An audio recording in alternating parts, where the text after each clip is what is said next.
जी transport policy होती आपली EV policy होती ती सुद्धा खूप चांगली समजली गेली देशात. इतर राज्यांनी त्याचं अनुकरण केलं आणि आत्ताही मी विमानावर साहेबांशी चर्चा केली आणि सिटी साहेबांशी याच्याबद्दल चर्चा केली होती. तर आताची जी पॉलिसी त्याच्यापेक्षा थोडीशी एक स्टेप अहेड आहे. तर त्याच्यामध्ये आपण काही गोष्टींवर रिस्ट्रिक्शन ठेवले होते. याच्यात आपण जसं टोलचं ॲडिशनल हे घेतलेलं आहे, त्याचबरोबर डिमांड साईडचे इन्सेंटिव्ह वाढवले आहेत आणि हेवी व्हेकल्स पण त्याच्यात घेतले. ह्या गोष्टी महत्त्वाच्या असणार आहेत. तर अडॉप्शन हे खूप महत्त्वाचं आहे. केवळ तुम्ही कायदा करून एखाद्याला हीच गाडी घ्या असं म्हणू शकत नाही. त्यामुळे अडॉप्शन वाढवण्यासाठी जसं सुरुवातीला दिल्लीत गाईडलाईन्स आल्या CNG बसेस आणि पब्लिक ट्रान्सपोर्ट सगळं रिक्षा टॅक्सी CNG करण्याचं. त्यानंतर मुंबईत आल्याने आज 100% रिक्षा टॅक्सी ज्या आहेत ह्या मुंबईत CNG वर आहे. त्यामुळे इलेक्ट्रिकवर जायला त्यांची अडचण असणार नाही. परंतु जे इन्फ्रास्ट्रक्चर आहे ते खूप महत्त्वाचं आहे. आता याच्यात अनेक बाबी आहेत की खरं तर फक्त त्याने गाडी घ्यायची बॅटरी घ्यायचीच नाही. एवढं जर केलं म्हणजे बॅटरी तो भाड्याने घेईल बॅटरी, मग त्याची कॉस्ट आपोआप कमी होईल. बॅटरीच्या साईडला आपल्याला विचार करायला आणि शॉपिंगचं मग तिकडे भिवंडीला करा किंवा कुठे बाहेर पनवेलच्या पलीकडे कुठे जिकडे जागा स्वस्त मिळेल तिकडे चार्जिंग करायचं. मुंबईत गाड्यांमध्ये घेऊन यायचं, पेट्रोल पंपावर द्यायचं.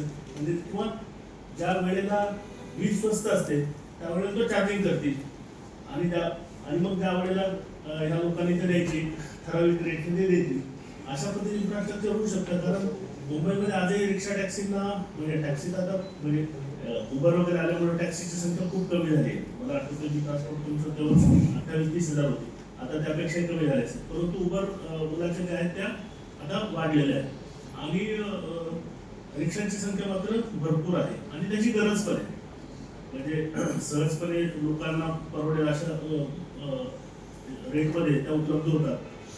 तर त्याच्यासाठी स्वॅपिंग जे आहे बॅटरी स्वॅपिंग ते मला वाटतं खूप महत्त्वाचं असं म्हणजे माझं पर्सनल मत आहे की बॅटरी स्वॅपिंगसाठी काही नियोजन जर आपण करू शकलात मंत्री महोदय तर त्याच्यात खूप फास्ट अडॉप्शन होईल. म्हणजे त्याने फक्त गाडी घ्यायची बॅटरी घ्यायचीच नाही, बॅटरी फक्त बाहेरच मिळेल. आणि अशा प्रकारचे डिस्ट्रीब्युटर ते जेव्हा इलेक्ट्रिसिटी सगळ्यात स्वस्त असेल दिवसातली त्यावेळी ते चार्ज करतील. आपल्याकडे आता रेट व्हेरिएबिलिटी भरपूर आहे म्हणजे पॉवरमध्ये. कारण तर दिवसात असं होतं की आपल्याला सूर्यप्रकाशातून भारतात खूप मोठ्या प्रमाणावर सोलर एनर्जी आहे आणि ॲक्च्युली ग्रीडवर टाकायला प्रॉब्लेम येतो. मग टाकायला प्रॉब्लेम त्यावेळेला जर आपण ते वापरलं तर मग आपल्याला ती जास्त चांगल्या पद्धतीने करता येईल. तर बॅटरी स्वॅपिंग मला वाटतं पुढच्या काळात खूप महत्त्वाचं असेल. आणि पार्किंग पॉलिसीबद्दल आपण जे काही नव्याने काही निर्णय घेतले नक्कीच तो योग्य आहे. कारण मुंबईत आजही रस्ते चालण्यासाठी नाहीत किंवा गाड्यांसाठी नाहीत, ते पार्किंगसाठी आहेत अशी अवस्था आहे. आणि मुंबईतच काय पुण्यात म्हणजे सगळ्याच मेट्रोजमध्ये अशी परिस्थिती दुर्दैवाने निर्माण झाली. आपलं प्लॅनिंगमध्ये काहीतरी चुकलं असं आता वाटायला लागले. कारण कदाचित त्या प्लॅनिंगमध्ये एवढ्या गाड्या भारतात येतील आणि प्रत्येक माणसाचं ॲस्पिरेशन पूर्ण होईल असा विचार वेळेवर झाला नसेल. आणि आता प्रत्येकाला वाटतं की माझ्याकडे गाडी असली पाहिजे आणि चांगली गोष्ट आहे त्याच्यात. कारण कुठेही जगातले जे प्रगत देश आहेत तिथे त्यांच्या पॉप्युलेशनपेक्षा गाड्यांची संख्या जास्त असते आणि मग ती प्रगती दिसते. त्यामुळे भारतातही असं झालं तर याच्यात आहे. मी आता जस्ट नॉर्वेला जाऊन आलो, त्याच्या लोकसंख्येपेक्षा जास्त नॉर्वेमध्ये गाड्या आहेत. I can prove it. Not America पण युरोपियन देशांमध्ये संख्या कमी होते. We don't need to go that way. गाड्यांची संख्या कमी होती युरोप.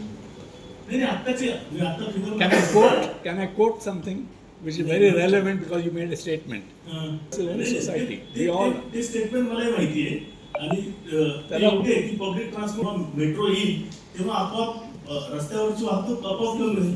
आता आपल्याकडे कोस्टल रोड झाला पूर्ण होईल तेव्हा रस्त्यावरची वाहतूक कमी होईल. परंतु ते ॲस्पिरेशन कमी नाही होणार. लोकांचे ॲस्पिरेशन जे असतात ते कमी. ज्याच्याकडे 2 व्हीलर घ्यायला वाटतं मी 4 व्हीलर घ्यावी. आजही मुंबईमधल्या गाड्या सुद्धा ज्या आपल्या 15 वर्षाच्या इथे हे आहे बंदी आहेत 15 वर्षापूर्वीच्या वापरत त्या खेड्यांमध्ये जातात आणि तिकडे चालू येतात. MMRच्या मागे गाड्या चालतात. आणि जो माणूस पूर्वी बसने जात होता तो खाजगी बसने जातो, तो टॅक्सी वापरतो. त्यामुळे ॲस्पिरेशन आहे. ॲस्पिरेशन हे डेव्हलपमेंटचं साईन आहे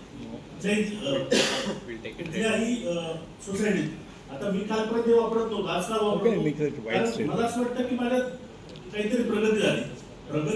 प्रगती करत असताना चांगलं खातो. आपल्याकडे आज प्रोटीनचा प्रॉब्लेम आहे. प्रोटीन्स खाणे वाढलं तर याचा अर्थ काय की प्रगती झाली. जगात आजही चीज आणि चॉकलेट्स प्रगत देशामध्ये जास्त खाल्ले जाते. लोक आहेत की अयोग्य मला माहिती आहे, परंतु ते जनरली प्रगतीचं लक्षण समजतात. त्यामुळे we can debate on that, not a So problem. let us debate. आता नाही ते नाही, this not the place to I debate. know, but you can call me please. I will call you. Okay, now. Yes. Yes, yes, we can debate. You must. We can debate on anything, not a problem. Because these are not my personal opinions. These are the documented facts. Anyways, अतिशय चांगला कार्यक्रम तुम्ही या ठिकाणी आज घेतलाय, त्याबद्दल वातावरण